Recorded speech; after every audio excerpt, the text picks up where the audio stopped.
जमीन है। मैंने सुन रखा है यहां के बारे में, जिस महल का भी जिक्र हो रहा था, कि अगर रामनवमी का जुलूस जाता है तो मुहर्रम का जुलूस भी जाता है, आदिवासी समाज के लोग भी जाते हैं। ये जो गंगा जमुनी तहजीब है, ये जो भाईचारा है, इस भाईचारे को तोड़ना चाहती है भाजपा। पिछले 15 साल से यहां भाजपा का विधायक है, लेकिन काम के नाम पे क्या किया है आप सारे लोग जानते हैं। सिर्फ और सिर्फ बांटा है, सिर्फ और सिर्फ नफरत की राजनीति की है। ऐसे में मेरे भाई, ये चुनाव इस बात के लिए आपको पुकार रहा है कि उठ खड़े होइए और साथ दीजिए अजयनाथ सहदेव का। कांग्रेस पार्टी के जो प्रत्याशी हैं, गठबंधन के जो प्रत्याशी हैं, अजयनाथ सहदेव जी, उनको विधायक बनाइए, क्योंकि ये लड़ाई सिर्फ विधायक बनाने की नहीं है, ये लड़ाई झारखंड की अस्मिता को बचाने की लड़ाई है। भारतीय जनता पार्टी के लोग आएंगे, बड़ी बड़ी बातें करेंगे। प्रधानमंत्री जी ने यहां आके बड़ी बड़ी बातें की, लेकिन याद करिए वो दिन कि जब आपके लोकप्रिय मुख्यमंत्री को, आदिवासी समाज के लोकप्रिय मुख्यमंत्री को बिना किसी कारण के, बिना किसी कसूर के महीनों जेल में रखा भाजपा की सरकार ने। आज भाजपा झारखंड में आकर के किस मुंह से आदिवासी समाज की बात कर रही है? ये झूठे लोग हैं, ये धोखेबाज लोग हैं। याद करो इनके तमाम नारे, इन्होंने नारा लगाया था बेटी बचाओ बेटी पढ़ाओ। 2014 में प्रधानमंत्री ने नारा लगाया बेटी बचाओ बेटी पढ़ाओ, इन्होंने नारा लगाया बहुत हुई महंगाई की मार, अब की बार मोदी सरकार। इन्होंने नारा लगाया सबका साथ सबका विकास, इन्होंने नारा लगाया कि खजाने की चाबी चौकीदार को सौंप दो, हम देश नहीं लुटने देंगे। लेकिन हर नारे की सच्चाई आखिर में क्या निकली? पहला नारा था बहुत हुई महंगाई की बार, अब की बार मोदी सरकार। लेकिन हालत क्या हुई? जो पेट्रोल डीजल 58 रुपए लीटर बिकता था वो 100 रुपए के पास पहुंच गया। यह है इनके नारे की सच्चाई। जो गैस सिलेंडर 350 रुपए 400 रुपए का बिकता था वो 1000 रुपए के पार पहुंच गया। यह है इनके नारे की सच्चाई। क्या नहीं महंगा हो गया? मैंने तो देश की पार्लियामेंट में खड़े होकर के नरेंद्र मोदी जी से आंख मिला के कहा था कि भाजपा की सरकारें वो सरकारें हैं जो अपनी पसंद की फिल्मों पर टैक्स फ्री करती हैं और कफन पर जीएसटी लगाती हैं, टैक्स लेती है। शर्म आनी चाहिए इनको। ये भाजपा की सरकारें वो सरकारें हैं, इसीलिए इनके झांसे में मत आइएगा। ये धोखेबाज लोग हैं, ये नारा कुछ और लगाएंगे, करेंगे कुछ और। इन्होंने नारा लगाया था बेटी बचाओ बेटी पढ़ाओ, याद है प्रधानमंत्री का यह नारा? और फिर इस नारे की सच्चाई क्या निकली कि हाथरस में एक दलित बिटिया के साथ जब बलात्कार हुआ तो उसकी लाश को रात के 2 बजे बिना परिवार की मर्जी के भाजपा की सरकार ने पुलिस लगा करके रात के 2 बजे जलवा दिया। यह है भाजपा के नारे की सच्चाई। जंतर मंतर पर, पार्लियामेंट से महज 500 मीटर की दूरी पर जंतर मंतर पर ओलंपिक पदक लाने वाली बेटियां जब अपना हक मांगने के लिए बैठी तो दिल्ली पुलिस ने उन ओलंपिक लाने वाली बेटियों को, पहलवान बेटियों को दिल्ली की सड़कों पे घसीटने का काम किया। यह है इनके नारे की सच्चाई। इनके झूठ के नारे के चक्कर में कभी मत पड़िएगा। और इन दिनों आकर के नारा लगा रहे हैं नफरत वाला। उनके पास नफरत के नारे हैं, हमारे पास क्या है? नफरत छोड़ो भारत जोड़ो। हमारा नारा क्या है? नफरत छोड़ो भारत जोड़ो। 4000 किलोमीटर राहुल गांधी चले नफरत मिटाने के लिए। मैं चला था राहुल गांधी के साथ कन्याकुमारी से कश्मीर तक। अपने पैर के छालों की परवाह किए बगैर वो इंसान कितना चलता रहा? 4000 किलोमीटर पैदल चलता रहा। सिर्फ एक नारा कि मुझे नफरत के बाजार में मोहब्बत की दुकान खोलनी है। मैं चला हूं उनके साथ। मुझसे मीडिया के साथ ही कहते थे कि इमरान साहब आप राहुल गांधी के साथ चल रहे हैं, आप तो शायर हैं, सांसद बाद में है, सियासतदान बाद में है, आप इस यात्रा में राहुल गांधी के साथ चल रहे हैं, आप क्या कहेंगे? तब मैं कहता था कि जो हर जालिम से टकराएगी वो आंधी बनाऊंगा, जो हर जालिम से टकराएगी वो आंधी बनाऊंगा। नए अंग्रेज आए हैं, नया गांधी बनाऊंगा। 4000 किलोमीटर पैदल चलता रहा वो इंसान। नरेंद्र मोदी जी क्या कहते थे राहुल गांधी को कि राहुल गांधी तो शहजादे हैं, राजकुमार हैं। मुझे बताओ झारखंड वालों, हटिया वालों, कि देखा है दुनिया में कोई और राजकुमार जो अपने पैर की छालों की परवाह किए बगैर भारत की सड़कों की धूल फांकता हुआ 4000 किलोमीटर पैदल चले, लोगों को सीने से लगाने के लिए, उनको अपने गले से लगाने के लिए, उनका दर्द बांटने के लिए। नरेंद्र मोदी जी राहुल गांधी को शहजादा कहते हैं और खुद को क्या कहते हैं कि हम फकीर हैं। वो फकीर जो 10 लाख रुपए का सूट पहनता है, मोवाडो का चश्मा पहनता है, मोंट ब्लैंक की पेन रखता है, दिन में 4 कपड़े बदलता है और 8,500 करोड़ के जहाज पे दुनिया घूमता है। खुद तो 8,500 करोड़ के जहाज में घूमते हैं, लेकिन एक आदिवासी समाज का बेटा, एक आदिवासी समाज का मुख्यमंत्री हेमंत सोरेन जब किसी जहाज में बैठ जाता है, चार्टर विमान में बैठ जाता है, जो मुख्यमंत्री होने की वजह से राज्य सरकार उसे मुहैया कराती है, तो वो उनकी आंखों में खटकता है। वो आदिवासी को आदिवासी नहीं कहते, वनवासी कहते हैं। भाजपा के लोग आदिवासी समाज के लोगों को आदिवासी नहीं कहते, वनवासी कहते हैं। आप इस खेल को समझिएगा। वनवासी का मतलब क्या है? जंगल में रहने वाले लोग। वो आदिवासियों को आदिवासी नहीं मानते। आदिवासी वो हैं जो इस मिट्टी के असली मालिक हैं। लेकिन भाजपा क्या करती है? इस खेल में उलझाती है। इसलिए मैं आपसे अपील करूंगा, इस बार किसी झांसे में नहीं फंसना है। ये भाजपा के लोग आएंगे, आपसे कहेंगे कि कांग्रेस वालों ने 70 साल में क्या किया, क्या बनाया। एक दिन प्रधानमंत्री जी पार्लियामेंट में खड़े होकर बोल रहे थे, बताओ कांग्रेस वालों 70 साल में क्या बनाया। मुझे लगा मैं खड़ा हो जाऊं और गिनाना शुरू करूं, तब तक खरगे जी बैठे थे। उन्होंने कहा इमरान मत बताओ, जो बताओगे ये उसको भी बेच देंगे, इनका काम सिर्फ बेचने का है, मत बताओ। यहां आएंगे प्रधानमंत्री जी, यहां आएंगे उनके मुख्यमंत्री, पूछेंगे कि 70 साल का हिसाब दो।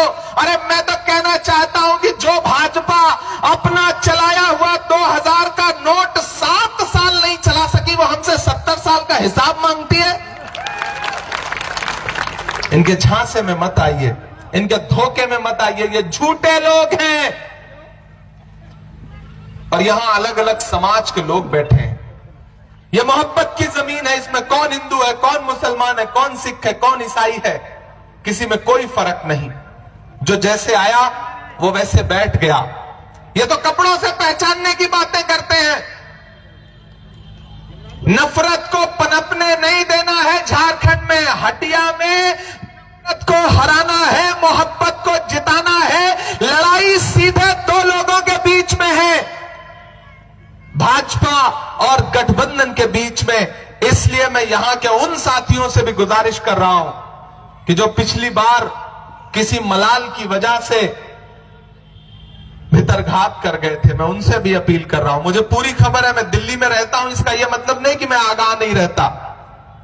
ये जो 7-8 हजार 10,000 का फर्क रह गया था, अगर आप लोगों ने चाहा होता तो वो फर्क मिट ही सकता था।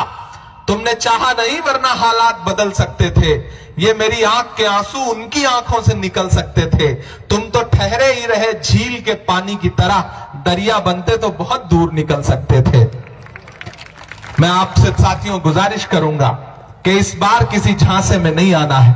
इस बार आपको एकजुट होकर के कांग्रेस और झारखंड मुक्ति मोर्चा के जो गठबंधन के प्रत्याशी हैं, आरजेडी गठबंधन के प्रत्याशी हैं, अजय नाथ सहदेव जी, जो आपके अपने हैं, आपके बीच के हैं, आपके घर के हैं, पढ़े लिखे व्यक्ति हैं।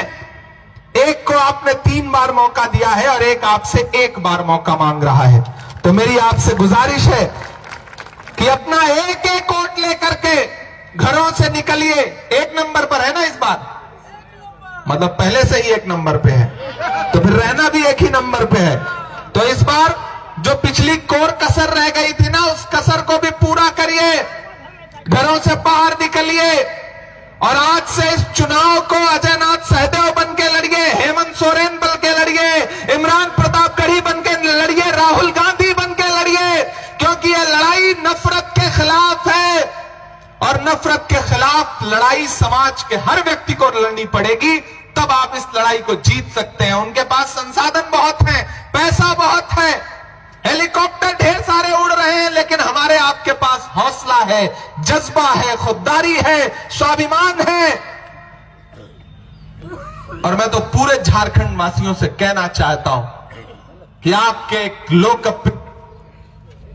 आपके माइक जिस तरह से पार्लियामेंट में बंद किया जाता है, उसी तरह से यहां भी माइक वाला बार बार माइक बंद कर दे रहा है। भाई माइक बंद करो, भाजपा से मिले हुए हो क्या, बार बार माइक बंद कर दे रहे हो?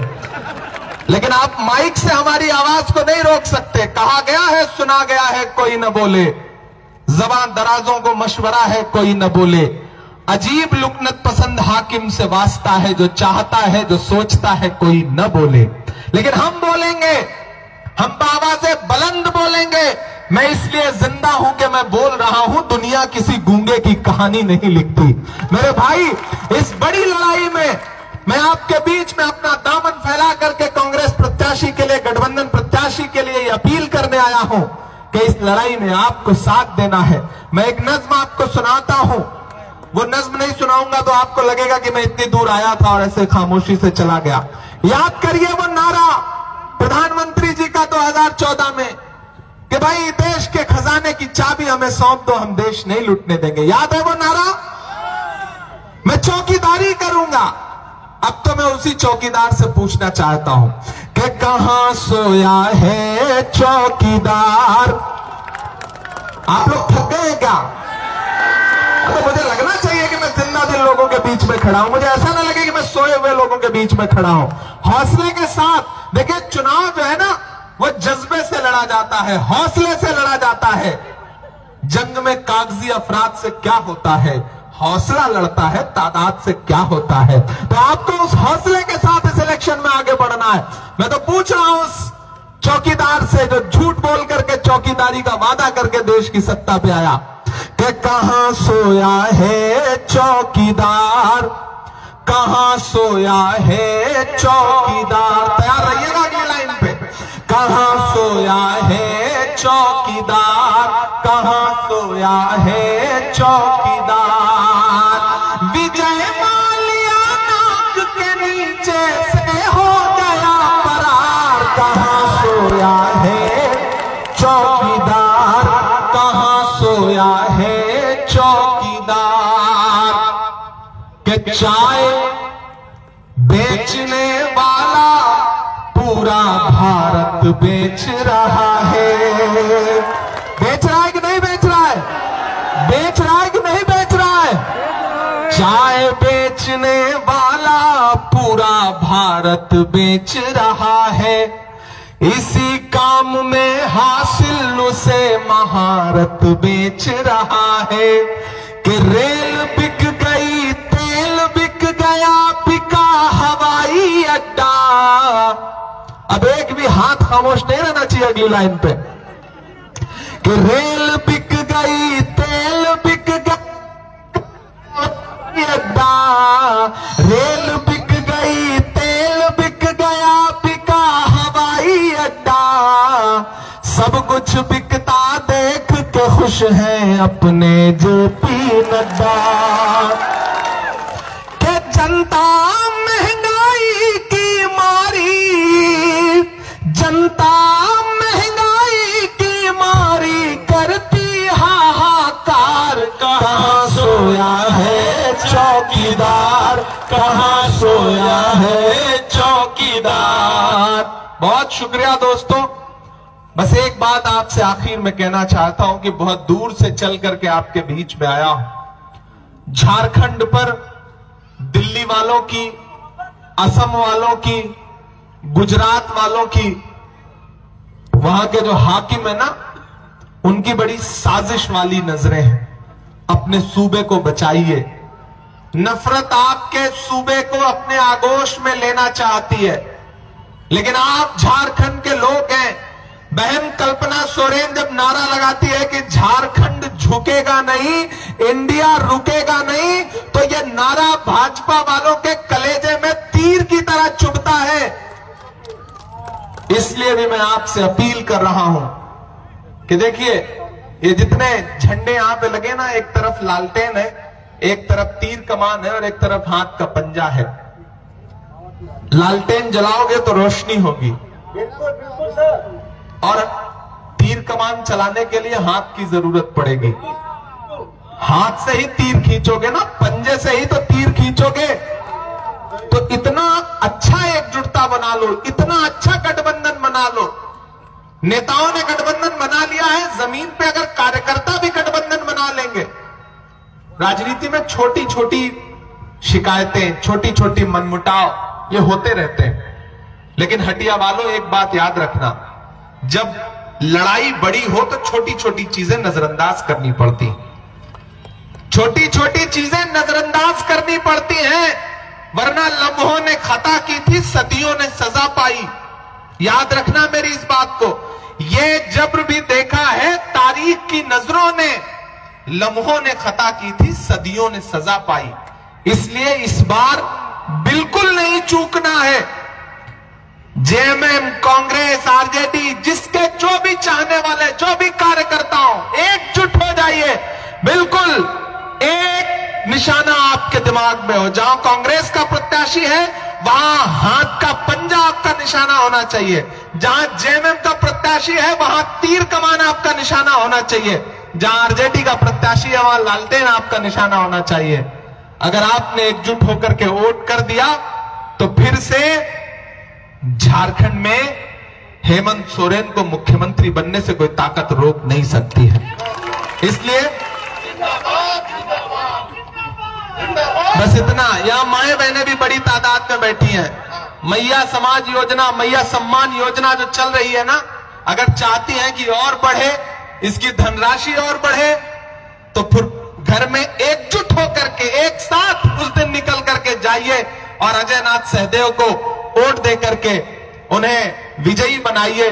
और जाते जाते आपसे बस इतना कह के जा रहा हूं कि बिरसा मुंडा की धरती ने फिर से ये ललकारा है, बिरसा मुंडा की धरती ने फिर से ये ललकारा है, बिरसा मुंडा की धरती ने फिर से ये ललकारा है। जीतेगा गठबंधन और हेमंत सोरेन दोबारा है, जीतेगा गठबंधन और हेमंत सोरेन दोबारा है, जीतेगा गठबंधन फिर हेमंत सोरेन दोबारा है।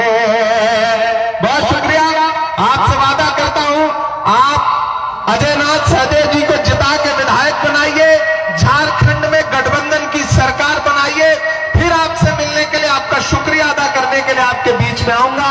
हमारे स्टेट चेयरमैन मंजूर अंसारी साहब, हमारे नेशनल वाइस चेयरमैन अनवार अंसारी साहब, सारे साथी यहाँ पे, और हमारे कमरुल साहब मजबूत आदमी है, देखिए सेहतमंद आदमी है, इनकी सेहत ऐसे ही मजबूत होती रहे, इनका